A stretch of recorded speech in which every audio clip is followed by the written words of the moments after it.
Here we want to look at the equations for a motion known as uniformly accelerated motion. Uniform means constant, so here acceleration is constant, so it's not changing with time or any other variable. So the question is, what are the governing equations? How is velocity related to acceleration or position and time? So we can start actually by saying that acceleration is defined as the rate of change of velocity. So if we rearrange this equation, we could say velocity is the integral of acceleration. Now, since acceleration is a constant, then we could say, well, the integral is going to be a, this constant times t, plus a constant of integration. So this constant of integration is going to be just the initial velocity, v0. So if I rearrange this equation now for you and put it in a box, this is one equation that we can use.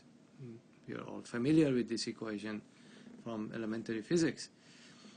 Now we go ahead and try to find the relation between position and velocity and eventually acceleration. So we all know that velocity is defined as rate of change of position, ds dt. Therefore s would be the integral of velocity. So integral of velocity, what is velocity? Velocity is the one that I just got here. So let's put that in, right?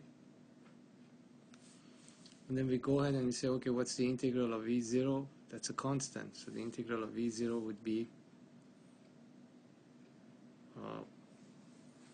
the integral of v0 would be v0t. So here we have, start with s equal v0t.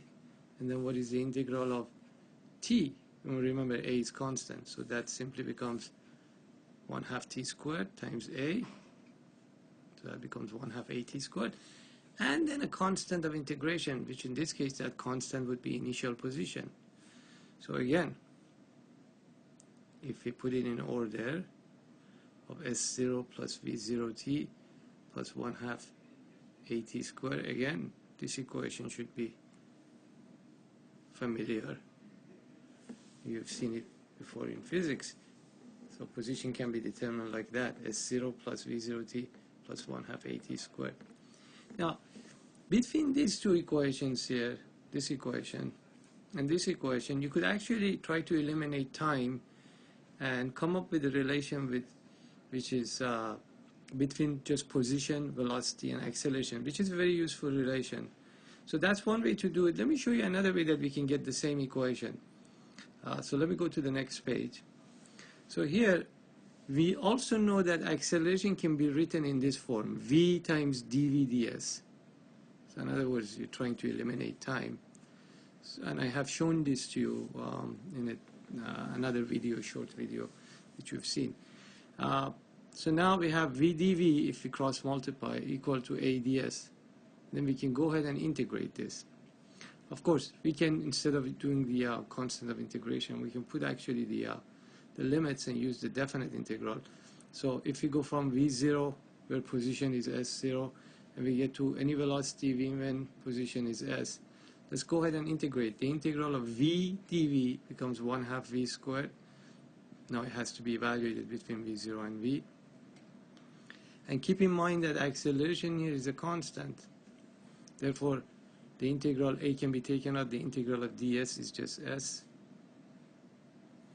And this one has to be evaluated between s0 to s. So we have a 1/2, and we do the evaluation, v squared minus v0 squared equal a s minus s0. So if we rearrange this equation, v squared minus v0 squared equal 2a s minus s0. And this is the third equation that I'm going to put in a box. Now keep in mind that in this equation there is no time involved, which is useful. And also this equation is only valid for constant acceleration. In fact, all these three equations that we have developed in the box, so call it equation 1, equation 2, and then now equation 3, they can only be used for what? For constant acceleration, a being just a number like 2 meters per second squared or whatever.